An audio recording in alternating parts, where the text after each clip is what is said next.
Previously on Legends of Aelos, we return to the party as their evening winds down. Aiden had returned seeking a Mansar, but fortunately for nothing dire, as he had long departed from the inn for the evening. He takes his leave with a promise from the party that they'll inform a Mansar of Aiden's call. Some members retire alone, while others find the company of another, Dacia for one finding companionship with Briar for the evening. However, the remainder of the evening is spent by the five and their companions. The morning finds them all the same, and with the morning, as those early to rise descend to the tavern floor, they discover that Amansar has returned, looking sullen. He confirms to Dom and Rowan that the urn which contained the mineral remains of his cursed daughter is in fact missing, with no hint as to who or why.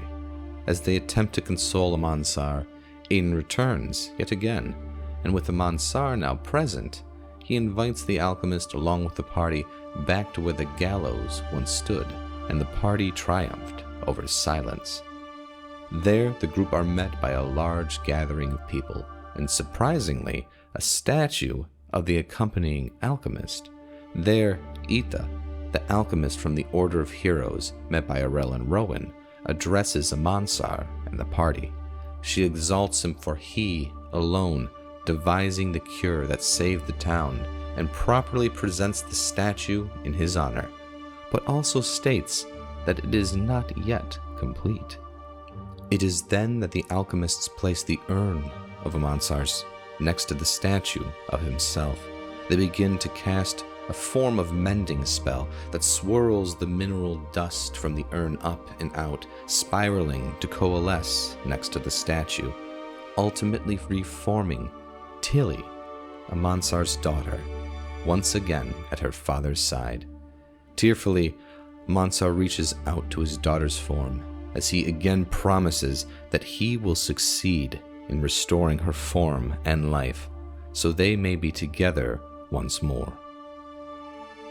After the emotional tribute and reunion for Amansar, his honor now fully restored, the party is taken by surprise with a visit from Calandra.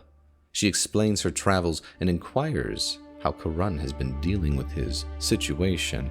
He informs her of how effective the purification has proven to be, and also confirms that her ritual might be the only means of purifying the crystals, after he explains meeting of the other Neramine and showing their phylacteries. She suggests seeking aid from within the temple, to which Karun is dubious of their aid. Calandra affirms, though, that despite the influence of people such as Headmother Catherine, there are those that would stand in opposition to her view. Eventually, they part ways, and before the party splits to take care of errands, Karun insists he give Peter Silence one final inquisition before he meets the blade and his end.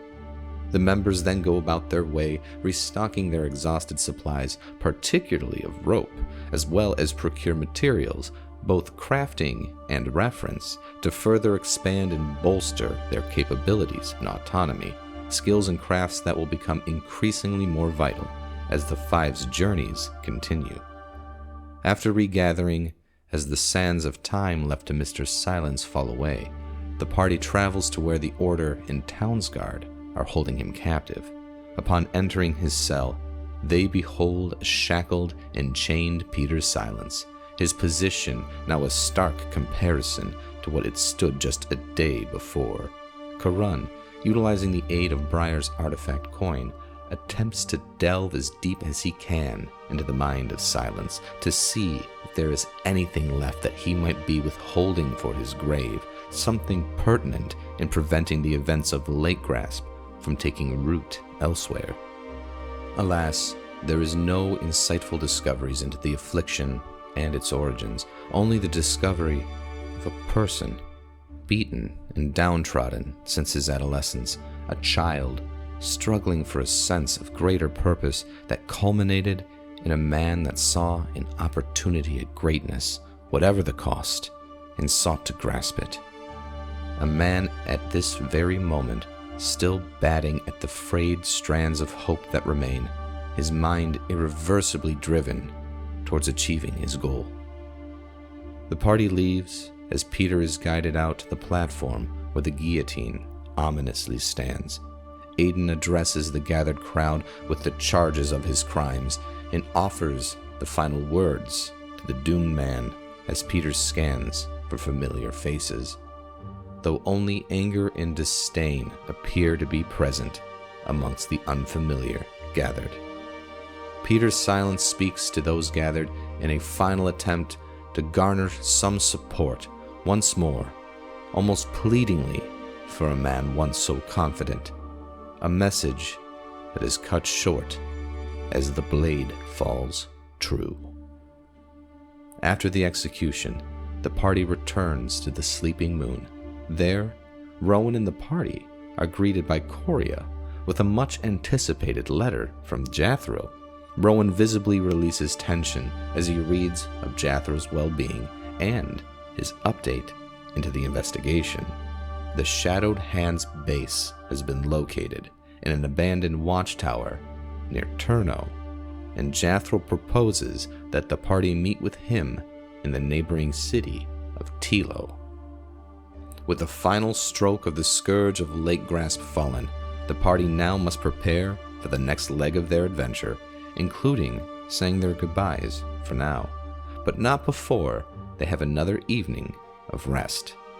And it is from here we shall continue the story of the Legends of Aelos.